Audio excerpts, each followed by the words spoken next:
Welcome back. This is Outnumbered. Hillary Clinton's longtime aide, Huma Abedin, taking a break from the campaign trail this weekend after the FBI announced it discovered emails possibly related to its investigation of Clinton's server on her estranged husband Anthony Weiner's laptop. Now, in June, Abedin said under oath that she had searched all of her devices, and when she left the State Department, she signed a document saying she didn't have any classified information in her possession. That's the same scenario that landed former CIA Director David Petraeus in hot water. Now, meantime, it appears Donald Trump may have predicted something like this last summer. So Huma is getting classified secrets. She's married to Anthony Weiner, who's a perv. So she's married to Anthony Weiner. Do you think there's even a 5% chance that she's not telling Anthony Weiner, now of a public relations firm, what the hell is coming across? Right. Lord only knows what he's reading on that laptop. Told. And still no sign of Huma on the campaign trail today.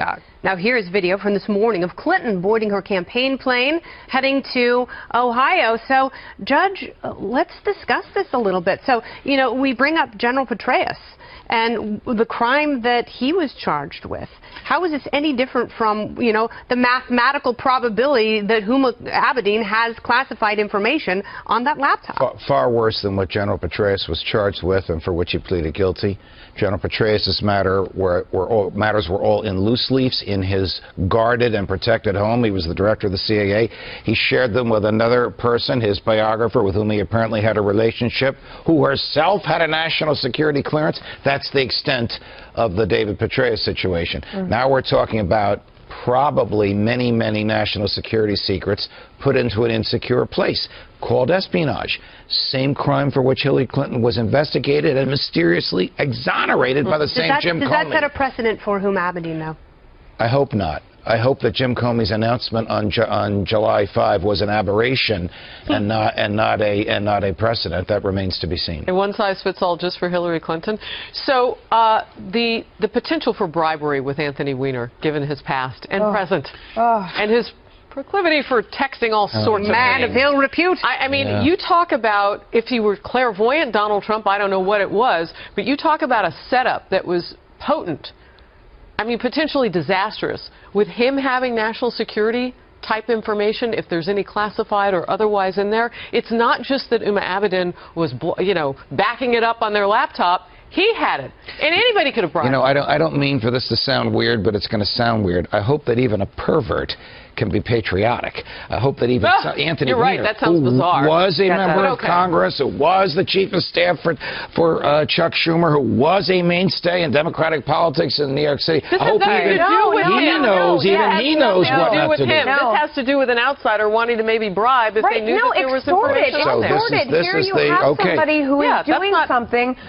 I mean, Anthony Weiner allegedly sending pictures back and forth with an underage girl. He is in a position where he's totally vulnerable. Right. He could be extorted. I mean, you heard what Catherine Herod said at the beginning of the show. She's backing up her phone to a device that they share. He has access to all that. What Donald Trump said was just logical. Where he said she's sharing a home and devices and electronics with someone who is out of control, who is terrible with technology, who all kinds of That's why the standard of proof in these espionage cases is not intent, it's gross negligence. There you go. Could the national security have been harmed by Huma's gross negligence by sharing it with her husband? Could it have been harmed by Hillary's gross negligence by sharing it with Sid Blumenthal? So while we wait for any more evidence, based on what we actually know today, should Huma Abedin actually still be on a presidential campaign? Should she still be there, and will she go? No, she should be in her lawyer's office, and the lawyer should be negotiating with the Justice Department as we speak. And just as Hillary's lawyers negotiated with the Justice Department to keep her from getting indicted. And that may be the case, because as we've been saying, I mean, it's being termed as laying low, but we don't know. Maybe she's having... I'll throw a wild one out there. Anthony is cooperating with the Justice Department against his wife. How about Huma cooperating with the Justice Department against her present and maybe soon-to-be former boss? Wow. Well, you know, when people that's interesting. When people go down and they get desperate, what do? They pull other people with them. And, you know, it's obvious to see that Anthony Weiner would do that, certainly with his wife, who had chosen a career over a marriage, in his estimation, one could guess. But also, you're absolutely right. Why wouldn't she do the exact same thing to Hillary Clinton if she's the one who's supposed to take the fall in all of it? Can we do a story so I can laugh? Oh, something that's lighter humor. It just might be awkward. And I have to give the FBI credit. That was so bad what happened originally, and it took guts for Director Comey to make the move that he made in light of the kind of opposition he had, where they're trying to protect her from criminal prosecution. You know that. It took a lot of guts. I really disagreed with him. I was not his fan. But I'll tell you what he did, he brought back his reputation. He brought it back. He's got to hang tough, because there's a lot of people want him to do the wrong thing. What he did was the right thing. 8 days to go, a week from tomorrow. Hard to believe, isn't it? The Trump campaign trying to use the investigation into Hillary Clinton's emails to its advantage, obviously, what politician wouldn't, while the Clinton campaign is obviously trying to downplay the news. Our political panelist here, Julie Rogensky, is a Democratic strategist and a Fox News contributor. Morgan Ortagus is a Republican strategist, former State Department press officer, national co-chair of the conservative Maverick PAC, and each will be with us on our panel on election night on the Fox Broadcast Network. So, I was wondering on Friday, what would they make this into politically? Because you had to make it into something, because the truth is, we don't know what's there. Right. None of the people telling you they know what's there knows what's there. We don't know yet. We don't know if there's anything there or nothing there or something there, if it's huge or if it's nothing. But in the meantime, in that lack of facts world, you get to play politics. How's your side doing?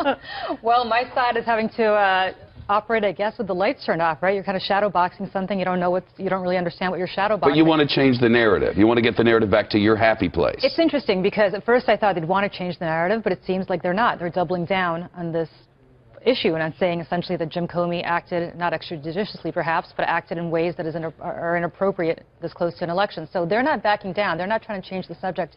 You saw Hillary Clinton today taking it head on. You saw John Podesta and others over the weekend taking it directly head on. And then there's the White House saying, careful, we got a constitution over here. Yep. Be careful with your rhetoric. Exactly right. So, you know, who knows what's going to happen. The way I look at this is this. If one more person came out, and one more woman came out and said, I got harassed by Donald Trump inappropriately, is anybody who's a Trump supporter really going to say, you know what, this is it, this is the last straw, I'm not voting for her? The same thing with Clinton. To some extent, if you're voting for Hillary Clinton, you've already baked in the email scandal. I'm not sure it's going to really change your mind. I know what would change your mind. What's that? An indictment would. We're not there. There's nothing to indicate we're going to get there. Yeah, but that would do it. Yeah. How are things looking for Republicans today? Well, for Republicans, I think it feels like unfinished business. And so that's probably one of the reasons that they're a bit gleeful that this has been open. Quite frankly, I think the FBI looks like the Keystone Cops. I mean, they came out Friday with this letter to Congress, and they didn't have even a warrant to look at the emails. So there's a lot of Republicans that still feel that while Comey didn't indict her, that he gave all of the reasons that he should but stopped short. So for them, this is sort of vindication. It's one thing to say we don't have enough information to indict Hillary Clinton or her top aides. Remember, there's other people involved, Huma, others. But it's another thing to say there was still clearly security violations. So did anyone lose a clearance? Was anyone counseled on security clearance violations? Is anyone prohibited in working from government for mishandling classified information? So I think for the Republican side, it's still a lot of unfinished business, and they're saying, you know what, she deserves this. There's not a lot of polling that's updated, but there's a little bit. There's an ABC News poll. There's some tracking stuff. We don't see, our decision team, nobody connected with this organization, which watches polls very closely, sees any change in trends. That's not to say that won't change tomorrow or the next day, but right now we see nothing. And the status quo would mean a loss, for instance, in North Carolina means there's no Donald Trump presidency. And yet he's not in North Carolina or any place like it. He's headed to Michigan now. Help me understand this. I can't help you understand that. But what I can say that where I think that the anecdotal evidence that I think I've seen over the weekend is the Republicans that were considering still not voting for him, some of them just threw up their hands over the weekend and said, you know what, she's just that corrupt. So if it looks like if this can depress some of her millennial and African-American turnout and get some of those Republicans to come home to Trump, then he can get it close. The Electoral College, even Kellyanne Conway has said, is still a challenge for him. But this is the last thing that Hillary Clinton or anybody that you would ever want for your candidate to happen a week before an election. If you lose the moderates, those people who haven't made the decision, and by the way, I don't know these people yet, but the people who haven't made their decisions, who really aren't true red or true blue, they haven't decided yet. If you keep them from coming to the polls, that's a win. You know, the question is, who are these people? I don't know them. And legitimately, what are they doing? Because typically, if you haven't made up your mind yet, you're probably not voting. And this is not anecdotal evidence. This is empirical data. Especially without a ground game on the Republican side to get you out. And the problem for the Republicans is that Hillary Clinton has done something that is very boring and not sexy, as Donald Trump would say, but something that's really integral in a campaign, which is they've modeled their voter. They've modeled their voter for months. They know exactly who that voter is, whether they have gotten them to the polls yet. If they haven't, how to get them to the polls. That's something the Trump campaign institutionally has not done. That is a massive, massive mistake if you're the Trump campaign not to have done. If you're running in a Senate seat in North Carolina and Pennsylvania and New Hampshire and any of these close things, and you're saying vote for me as a check to Hillary Clinton, this was a gift from God to you. That's true. The down ballot has been talked about less today, but I think it's the most interesting part. That check is something that resonates with people. If you were on the fence and this was your last straw with Hillary Clinton, this is a reason to vote Republican down ticket. And if they get that vote, Hillary Clinton's going to have a rough 4 years if she is president, and I would assume that's the goal. I think we're all going to have a rough 4 years. It feels rough either way. Worse, my friend, and I can tell you how. How would that be? Well, I don't know. Somebody named Donald J. Trump could potentially be swearing himself in on January 20th, and that would be a little tougher. Is there anything internally that suggests tomorrow this may be different? The kind of thing now, a revelation from these emails that really might change this game, aside from an indictment. We all know that. You know, aside from an indictment, I'm not sure, because things have gotten so politicized, and who knows what's in these emails. They could be duplicates, they could not be. As you said, we're all speculating. They just got a subpoena to look through them. I don't think in the next 10 days we're going to see any revelations from them, unless you have leaks from the FBI, in which case that'll be countermanded by other leaks in defense of her. There's nothing. What Jim Comey should do, which he hasn't done, is just come out and have a press conference and answer some questions about what happened and why, but he's not going to do that. With that last part, do you agree? No, well, yes, but I think we should have an independent prosecutor. At this point, we've had Republicans and Democrats going after the FBI director. That would be dreamy for Republicans, wouldn't it? But right, does anybody, the average American is looking at this and going, how do I trust the integrity of the FBI? And that is not the position that we want the American people to be in. Republicans are cheerful today. Democrats were cheerful over the summer when she didn't get indicted. We don't want our FBI politicized like this. Let's let an independent prosecutor come in and restore some dignity back to this process, because it looks like it's in the muck. Ken Starr is unemployed now, thanks to Taylor, so I guess we can bring you back, Ken Starr, right? Thank you both. Thanks, I'll see you both for Election Night on Tuesday, if not before. Mark Meadows, Republican of fine state of North Carolina, an important state for Donald Trump as well. But back to this email probe here.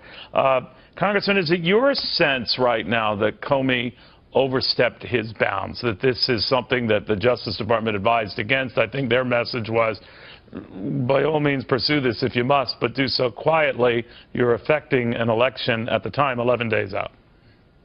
Well, I don't think so, Neil, primarily because I was in the hearing when Director Comey testified before our committee and said that if there were any new developments, I don't think he anticipated any at that particular point, but that he would keep Congress informed. And so many times we've seen this administration say, well, let's just keep it quiet until hopefully it dies down. And so I respect him for being a man of his word. You know, when we look at this, everybody talks about it breaking protocol. But really, when we look at this time in our nation's history, I don't know that we've ever had a nominee who's been investigated by the FBI, so that was breaking with protocol as well. You know, a lot of people say back on July 5th he broke protocol by announcing to the world that he wasn't going to pursue taking further action. A lot of FBI agents at the time, as you're aware, you know, were almost mutiny at the time. Now he felt because he did that, I guess he had to do this. But looking back at July 5th, I know you might have been among those Republicans critical of his decision then, that this is any wiser now. Well, I think what we see, and just to be clear, Neil, when we had the hearing, I was not critical of anything of Director Comey's character or who he is as a law enforcement officer. I certainly was disappointed with the results, and you can check the record on that.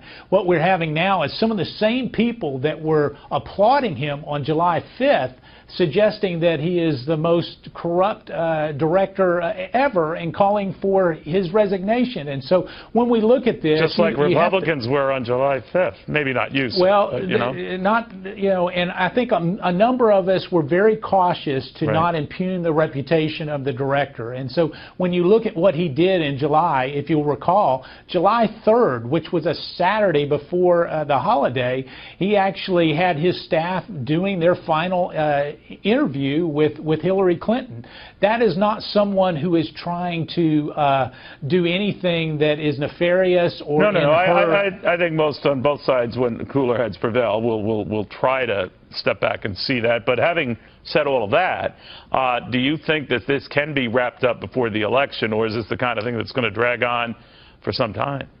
No, it won't be wrapped up unless, based on what we know today, and I can tell you members of Congress know very little in terms of the details of it, but just the sheer volume of tens of thousands of emails to be able to go through there, this is going to be a remaining question on November 8th when Americans have to decide who occupies 1600 Pennsylvania Avenue. So I don't see it happening quickly.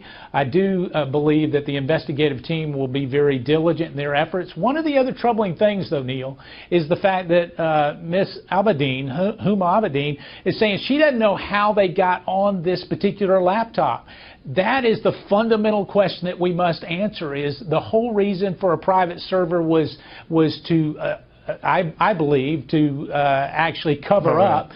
But the fact that it got on somebody else's laptop, how many more laptops did these emails get on that potentially were classified and have national security I guess we'll find out, Congressman Meadows. Thank you very, very much. So all of a sudden, the media are paying attention to this presidential race in ways they haven't before. Tammy, you almost get the feeling that for a lot of media outlets, it was a little boring watching this, 10, 12-point Hillary lead. And now all of a sudden they're paying attention to it, making it more of a horse race. Well, look, I think that it took a lot of energy to keep it at that supposed 12-point lead. You had actually a huge spectrum from Investors Business Daily and the LA Times poll at 1% or tied, all the way up to swings up to 12 and 15 points ahead. And that takes a lot of work to keep that going. At the same time, remember, prior to this latest drama, Obamacare had hit. And this is, of course, it continues to hit. It continues to destroy people's lives economically. This is a part of the liberal agenda of what it is that Americans are getting tired of and are feeling in the pocketbook. The jobs issues are still remain. So economics were a big deal. And yet, at the same time, you had at the big day when the discussion about how high the new premiums would be on Obamacare, there was not one story in the Washington Post on that story. So there's a lot of energy and a lot of thought that goes into what not to cover as much as what goes into what to cover, especially when it comes to the bias that exists with the media these days. Leslie, I suspect you see it somewhat differently. Well, I do see it differently because obviously if everybody was in cahoots to have Hillary win, you would not have seen those headlines that we saw or the trending on Twitter. Sorry, Donald Trump, you were wrong about that. Huma Abedin, Anthony Weiner, Clinton, October surprise, all trending over the weekend on Twitter. Quite frankly, I think any network, whether they're cable mainstream media, if they're a newspaper outlet, they want to make money. They're a business. So they're going to lead with something that their viewers or their readers are going to be interested in. And quite frankly, if we look historically at the last presidential elections in modern day, it is normal for the race to tighten in a couple of weeks before the election because we're pretty much almost a 50-50 divided country, largely partisan, Republican and Democrat, and that's how we see people vote. Even Hillary Clinton said it's going to be a very tight race a while ago, and quite frankly, even though there was a 12-point lead, we know the polls have gone up and down, and we have seen in the primaries that not all the polls have been 100% accurate. Tammy, what do you make of the criticism that the FBI director is getting? He had essentially closed the book on the Hillary Clinton investigation, that extraordinary news conference back, I think, in July. Now, all of a sudden, he says, hey, let's open it up again. We've got some new information, and he is getting pilloried by Republicans and, by Democrats and some Republicans. Yeah, look, the reason he had to have that strange press conference way back at the first investigation was because of the meeting of Loretta Lynch and Bill Clinton on that tarmac. She met with the spouse of a target during an investigation, which is, of course, extraordinary. So he was put in a very political position. In this particular case, we know the New York FBI agents had looked at the emails in the Anthony Weiner laptops and the Huma Abedin laptop there for weeks. Clearly something had occurred, and Catherine Herridge actually has just reported on our air that, in fact, the metadata shows that there are Hillary Clinton emails there, and many likely classified. So this becomes something very serious for Mrs. Weiner. It becomes even more serious for Hillary if, in fact, that there are classified documents on that laptop. Then now they have to figure out where that laptop came from, what else it's mixed in with. So I think he did it because he had to. And keep in mind, John, that not doing something is also an action. Yeah. So whether he did something or if he waited, both are choices. And so I think what he did was what he would do under any case, that this was serious, it mattered now, and he needed to report it. Glad you're up. Is Attorney General Loretta Lynch's credibility crumbling? The nation's top cop reportedly tried to squash the FBI's letter to Congress announcing that they're reopening the Hillary Clinton investigation. Why would she do that? This just months after Lynch's private meeting with Bill Clinton aboard a plane on the Phoenix tarmac that made her recuse herself from this investigation. But was she ever really recused? Joining us right now with his reaction, Republican Congressman Louis Gohmert. Congressman, what's going on between Justice and the FBI? Well, it's pretty clear what's been going on for some time. June 27th is when the happenstance meeting on the tarmac wasn't happenstance. You can't have a happenstance meeting on a tarmac. And then immediately, July 2nd, Hillary sits down for 3.5 hours. And the very same day, according to the New York Times, friends close to Hillary Clinton say she wants Loretta Lynch to stay on as Attorney General. Well, 18 U.S.C. 599 makes clear if Hillary even indirectly indicates that she would like her to stay on as Attorney General, it's a crime. You have a situation now where the Justice Department tried to tell James Comey before he came out with this letter, you better not do this, you really shouldn't do this, and he said, I'm doing this. How rare is that? How concerned should we be about how our government is being run? Well, it's very clear. For a long time, the Justice Department has been used as a Democratic tool. You look back at '92, when 4 days before the election, Walsh came out and announced indictment of Bush's... Bush 41. That's right. H.W. Bush announced indictment, and that helped them win. It made it seem like that Bush 41 was trying to hold up hide his role in Iran-Contra. Yeah. But in the big picture, I got to ask you about this whole election. 78% of Republicans in states like Pennsylvania are only going to vote for Trump. 91%, it sounds like a lot, but not enough in North Carolina. Ultimately, if things keep trending this way and Donald Trump is to lose, you could say it's because Republicans didn't vote for him. And you'd be right when you say that. This is so serious. This is not about Trump.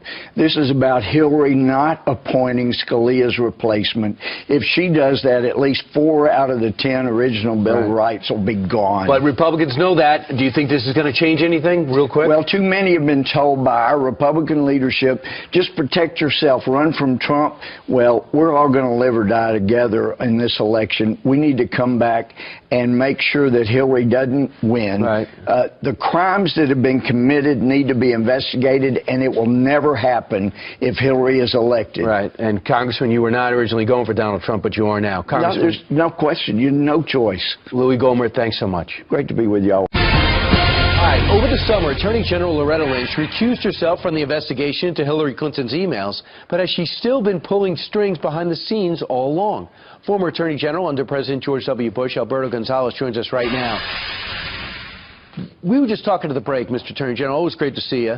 And we're saying we don't know what's going on between Justice and the FBI. And what do you mean that she might not have really recused herself from this investigation? Well, if in fact there was a formal recusal and there was a process involved in formally recusing yourself from an investigation, then she would not have been able to comment at all as to what Director Comey did last week. Once you recuse yourself, you're out completely. Right. Now, that doesn't mean that there's no direction for Maine Justice. At that point, the Deputy Attorney General steps in, and that's what's so peculiar about all of this is the absence of Maine Justice from this whole investigation, to me, is rather puzzling. What about the tension, clearly, and the disagreement between Justice and the FBI about going forward? Is that highly unusual to you? Well, occasionally from time to time there's going to be tension, of course, between the investigators and the prosecutors in terms of whether or not to go forward or not. Investigators may think there's enough evidence to go forward. The prosecutors may look at the evidence and decide, no, we disagree. It is our job to make that calculation.